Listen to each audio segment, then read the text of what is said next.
Good morning, everyone. My name is Ravi Parmar. I'm British Columbia's Minister of Forests, joining you here from sunny Sacramento, just standing outside the state capitol building. Just wanted to provide a bit of an update on the trade mission that I've been participating in for the last couple of days. Lots of productive meetings with industry officials, with those lawmakers, as well as those who want to ensure that we can continue to have a strong and healthy relationship between the United States, British Columbia, and Canada. I should begin at the beginning by saying that the conversations that I've had with Americans, with Democrats and Republicans, centering around the comments on whether Canada should be the 51st state, whenever I've raised that issue and made it very clear that British Columbians, and I speak on behalf of all Canadians, have no interest in being the 51st state. The Americans that I've spoken to over the course of the last couple of days, and I expect will continue to during my meetings today, have reiterated how embarrassed they are by their president's comments and how they have always valued the strong working relationship between British Columbia and California in particular. Just a couple of months ago, British Columbians saw the horrors of wildfires ravaging through Southern California, in particular the city of Los Angeles. One of the meetings that I held was with Cal Fire, our equivalent to the BC Wildfire Service. We have a long-standing relationship between Cal Fire and the BC Wildfire Service, and it was really important for me to be able to come here and learn from the challenges that the people of California have just faced to make sure that we are better prepared for our wildfire season, but also to strengthen that relationship as well. The people of Cal Fire spoke so highly of the BC Wildfire Service, in particular our incident management team and our attack crews, and how they were able to move very quickly to be able to support the efforts here in California, and how thankful they are for that relationship. I had an opportunity to speak directly to their director, their chief, Joe Tyler, and be able to reiterate how important this relationship is. British Columbians know all too well the devastating impacts of wildfires in our community, and we were able to reiterate how important it is in relationships developing and strengthening that in future years when British Columbia is going to need California, they were able to share that they'll be there for us as well. And so I'm looking forward to future conversations with Cal Fire, with Chief Tyler and his team, and I've already directed my ministry to ensure that we're exploring opportunities to strengthen that relationship in the days and weeks and months ahead. I also had a very positive relationship developing with the California Building Industries Association on February 1st, when much of the noise around the Trump tariff was happening. A mutual friend was able to connect myself and Dan Dunnemeyer, who's the president and CEO of the California Building Industries Association. This morning, we're putting out a joint statement that speaks directly to the people of California. Here in California, the wildfires have led to almost 20,000 structures being decimated in Southern California, in particular in the city of Los Angeles. Next few years is going to be very critical for California. They face a housing crisis just like British Columbia, but they also have major events happening similar to us as well. Next year, they're going to be hosting the FIFA Games, and in a couple of years, they're going to be hosting the Olympics in 2028. And so the conversations that I've had with Dan and with other industry experts, and the conversations I'll be having with folks that are lawmakers, is that there is a role that British Columbia can play in helping not only fight those fires, but also rebuild their communities. They know that that's a connection point that they can make with the president and his administration. I know the president wants to be able to be proudly here in California hosting the Olympics, but he is going to have to deal with the impacts of his tariffs and the existing duties that already have placed a huge strain on British Columbia and Canada on softwood lumber. It's important to remind everyone that right now in Canada, there is a 14% duty on softwood lumber leaving Canada heading to the United States. With a 25% tariff, that rises. And in a couple of weeks' time, we will find out how much that duty is increased.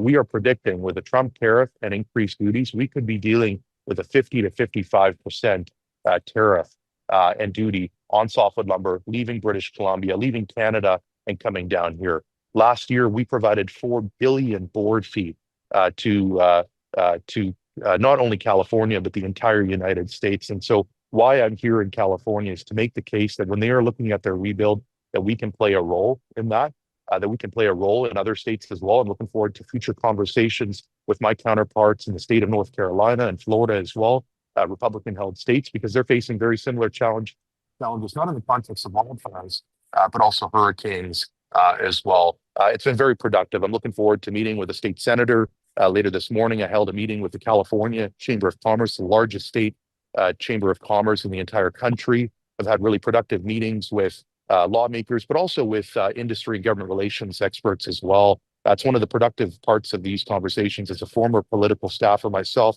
the ability to be able to engage with people who've worked for governors, who've worked for lawmakers, and to be able to get their advice and guidance on how we move forward, I think is really important. But at the end of the day, I think we've been able to reiterate that we have a strong working relationship between British Columbia and California. CAL FIRE, BC Wildfire Service, is a proud example of that. And at the end of the day, I think what I've seen here, and I'm happy to report back to all British Columbians and Canadians, is Americans that I've talked to, I think the president's comments are silly, they're embarrassed by them, and they want to ensure that we have a strong working relationship well into the future. I'll just leave it there and just end with also wishing you all a very happy Valentine's Day. I'm looking forward to getting back home to my loved ones this evening. And I know that the media and politics often is a relationship filled with tough questions and high expectations and the occasional love-hate relationship. And so to all the journalists joining this morning, I want to wish you all a very happy Valentine's Day as well.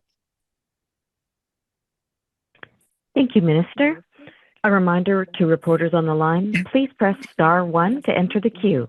You're limited to one question and one follow-up. First question comes from Wolfgang Dettner, Black Press. Yeah, hi. Good morning, Minister. Thank you for taking my question.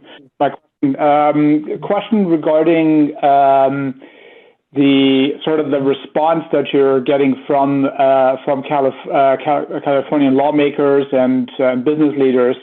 How do you think your influence on them is going to resonate through the political channels to Washington? Obviously, California is a big player in the United States, but it's very much a blue state. And how do you think it's going to resonate in Washington D.C. right now?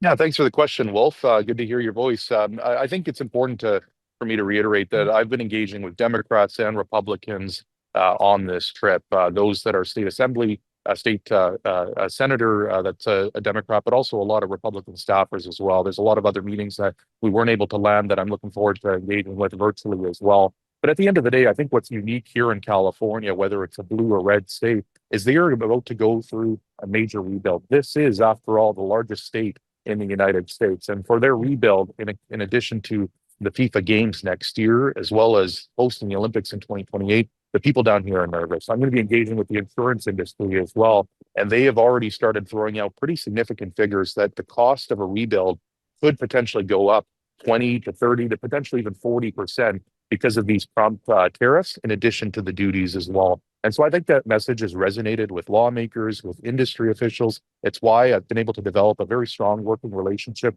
with the California Building Industry Association, and why we're putting out a joint statement this morning that not just speaks directly to British Columbians, but most importantly speaks to the people of California. And I would say to Californians who are Republicans, who are Democrats, who are independents, this is an opportunity for you to be able to speak directly to your president and to be able to raise to his administration that these tariffs not only hurt British Columbian Canadians, but this is going to make you pay more to rebuild your homes.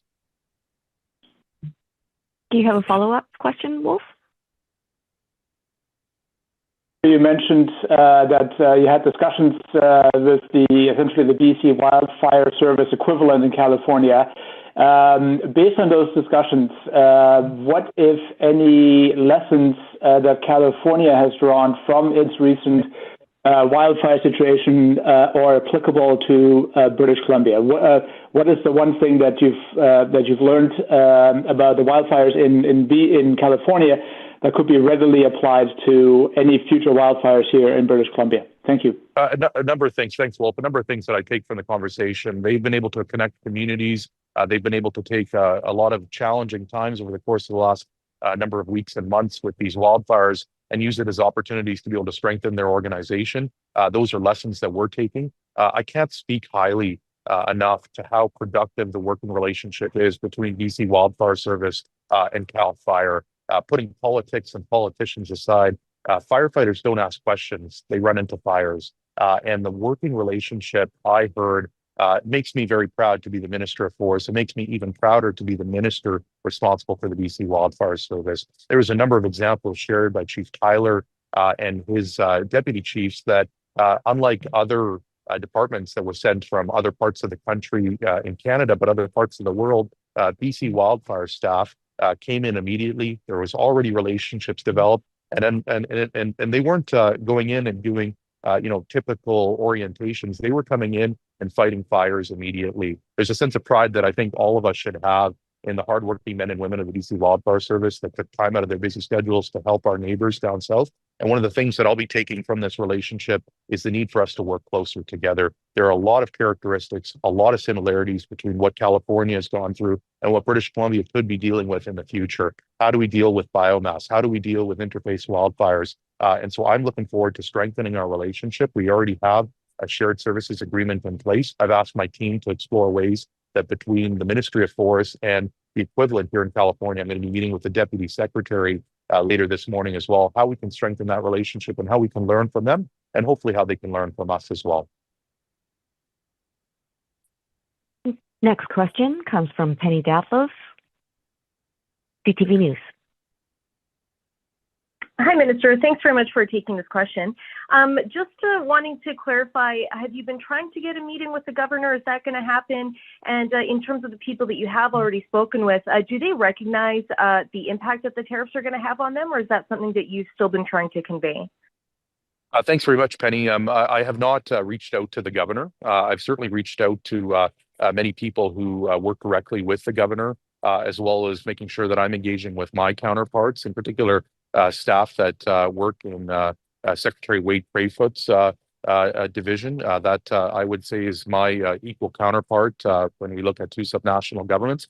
He's out of town today, unfortunately, as one can imagine, dealing with the wildfires down south. And so I'm engaging with his deputy secretary, looking forward to future conversations with them and strengthening the relationship. But to answer your question, Penny, I think I've heard resoundingly, whether it was from the California Chamber of Commerce, whether it's engaging with industry officials like the California Building Industry Association, or conversations that I've had with Republicans last night that have worked for governors and worked for lawmakers previously and are now in the government relations business, that they've been embarrassed by the president's comments, and they also recognize that the cost of doing business is going to go up for them, whether it's building homes, rebuilding homes, or just buying products as well. I had an opportunity to be able to stop by a restaurant where there's such a strong working relationship, where they're buying clams and mussels from Salt Spring Island, as an example. The gentleman who owns that, Aziz, spoke very highly of his visit to British Columbia, and also spoke very highly of the trade and investment representatives that we have here in the United States and how they've been able to work with him to be able to procure products from British Columbia as well. Again, he was able to reiterate to me his love for British Columbia, his love for Vancouver Island, and him wanting to go back and strengthen relationships he has with producers in Vancouver Island to be able to highlight in his restaurant. And so I'm looking forward to strengthening those relationships. My work doesn't stop after this mission concludes today. I'm looking forward to future conversations in California, and I'm also looking forward to expanding those conversations in North Carolina and other states as well. At the end of the day, the Premier's tasked me with getting this industry back on its feet, and with duties and tariffs and additional duties that we are going to be expecting later this year. It's very difficult for me to do that. I'd love nothing more than to address the softwood lumber issue once and for all. And I would argue that this issue has been going on longer than I've been alive. And so I'd love nothing more than to bring all of the industry stakeholder partners to the table. Let's get down to work. Do you have a follow-up? Do you have a follow-up question, Penny? I do, yeah. You just mentioned softwood lumber, but I wonder if there are any particular products or companies that are highlights of your discussions, if there's anything specific that you're promoting, what your priorities are as you're heading down there.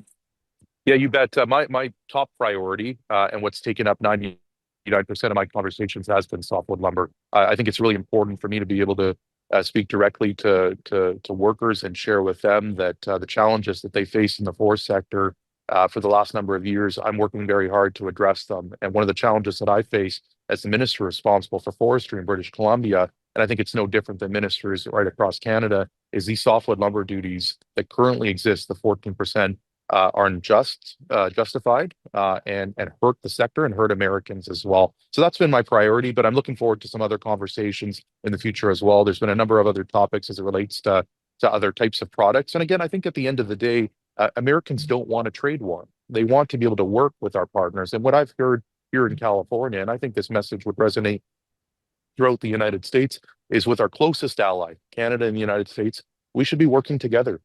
We've been there for each other in challenging times. That's why it was so heartwarming for me to be able to begin my trip here engaging with CAL FIRE, who were so thankful that BC Wildfire Service staff were down here providing supports. And I can't tell you, Penny, how many times they reiterated that if wildfire season, 2025 wildfire season gets tough in British Columbia, we are only a phone call away. There's a lot of love between California and British Columbia, and I think there's a lot of love between the United States and Canada, the people of the United States and Canada. But it's really unfortunate that the president has taken this long-standing relationship and is trying to decimate it. And so I'm hopeful that the conversations that I've been able to procure here in California lead to advocacy at the federal level here as well.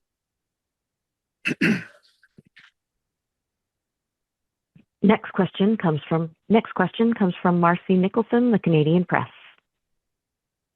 Yes, good morning.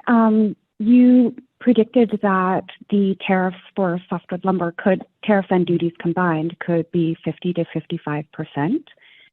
And you also said that BC exported 4 billion board feet of lumber to the U.S. last year. I believe that's what you said. Mm-hmm. What do you expect BC will export if we do see 50 to 55% tariff and duties on softwood lumber? Yeah, thanks very much for the question, Marcy. Well, we've known for the past number of years that roughly 60% of our softwood lumber export comes down here to the United States. I've asked my team to continue exploring all the data options that we have to better understand where exactly that softwood lumber is going. Obviously, California is a big market, but there are other states as well. Again, it's important for me to reiterate that the president has made several comments recently where he has said that he doesn't require the trees of Canada. That's false. He gets a lot of trees from Canada, a lot of softwood lumber. And I think the statement that you'll see, if it hasn't gone out already, from the California Building Industry Association reiterates that they don't have other options. They rely heavily on our lumber, and their rebuild is going to be impacted by these tariffs and these duties that already exist and will be going up later this year. But I want to also reiterate that while I'm down here working on these relationships and finding ways to be able to address these challenges, the Premier has given us marching orders. We're responding, we're strengthening our economy, and we're diversifying as well. And so I've tasked my team to do everything in their power to work with industry officials. We have not done a good enough job diversifying in softwood. This is an issue that goes back many levels of government and many government parties over the course of the last 30 years. And so it's my expectation that industry should diversify if they wanted to be able to strengthen the economy and protect workers. And I'll be working very hard with them through our Crown agency, the Forestry Innovation Investment Agency, to ensure that we're providing supports and diversifying to the best of our abilities. And those are some of the conversations that I'm having virtually with counterparts that will build on future trade missions that I have to Asia, Europe, and other places as well. Do you have a follow-up question, Marcy? Yes. Can you expand on the diversification efforts? Is this an effort to expand export markets or to increase value-added products? Thanks, Marcy. All of the above. We are looking to ensure that we are getting the most value out of our logs here at home. We are using mass timber in community projects. In my community of Langford, we're building a new elementary school and a new post-secondary institution using BC wood, using BC mass timber as an example. And we're using more BC wood in projects right across British Columbia. I've also been starting some conversations with counterparts in other provinces to find ways to ensure that when they're looking at building infrastructure, that they're using BC wood as well. Working with my colleague, Minister Callon, Minister of Housing, is an example on that, building on the relationships he's been able to develop with his counterparts in other provinces as well. But we also need to diversify. We've done a considerable amount of work over the course of the last number of years to our trade and diversification strategy to diversify. And I want to acknowledge the work that's happened in places like Japan and Korea, where we have been able to build strong working relationships, and where in particular Japan has recognized the quality of our lumber as well, and the fact that they're willing to pay a higher premium for that. It's why we are continuing to strengthen relationships there, and how we need to take the work that we've done in Japan and Korea and India and China and expand those to other markets as well. And again, I'm going to be relying heavily on the forestry innovation investment team to do that. I'm also going to be asking industry to be a part of this work. There are a lot of industry partners that are already diversifying in the conversations I've had with the sector, and there's others that have not and have been too reliant on the United States. And at the end of the day, a month from now, if we've solved this issue, if there are no tariffs, if there are no duties, that would be I'd consider that a win in itself. But we need to learn from this. We need to learn from this president, and we need to diversify and be reliant on other markets. Again, British Columbia, from an entire goods perspective, is the least impacted province because of the work that we've done over the course of the last number of years. But I think there's a lot more work we can do on the softwood lumber and value-added side. Finally, we'll go to Tom Fletcher, Western Standard. Hi, Minister. Interfor Western Forest Products just reported another loss in their fourth quarter of 2024, and we've seen a lot of problems before this tariff threat. So I'm just wondering what more can be done within BC, particularly with timber supply. Thanks very much, Tom. Good to hear your voice. It's been a big priority for me right from the beginning to restore confidence in the sector, stand up for workers, and honor the commitments that our government has made over the course of the last number of years to biodiversity and to strengthening and diversifying our relationships with export partners, and also making sure that we're fulfilling our commitments to the Declaration of the Rights of Indigenous Peoples. We see examples of that all across this province. I think of the Kitsinkalin First Nations that took over the Skeena sawmills just recently in Terrace as a prime example of that. But I'm really looking forward to strengthening the relationships that I have with industry. They've given me the message that they need more certainty and predictability in fiber supply. It's in my mandate letter to be able to build a timber supply land base that equates to a harvest of 45 million cubic meters annually. I'm looking forward to working with Kim Hackstead at Kofi, with all industry partners to be able to accomplish that. And I think that's going to require us working together. One of the ways that we're addressing that is to review a BC timber sale. I've tasked 3 outstanding British Columbians, Brian Frankel, Lenny Joe, and George Abbott, to help advise me on how we can transform BC timber sales to ensure that it is meeting our obligations as a ministry and as a government into 2025 and for the next 100 years. I've also done a considerable amount of work being at tables, forest landscape planning tables, and I hope that we'll have some more information to share in regards to that in the weeks ahead about how productive those tables have been to getting fiber supply agreements to companies that create good opportunities for workers as well. So I'm proud of the work that we've done, but it's clear that we have to do more work, and I'm looking forward to engaging with Interfor and other companies as part of that. Do you have a follow-up? Tom? No, thank you. Appreciate it. Great. That's all the time we have for today.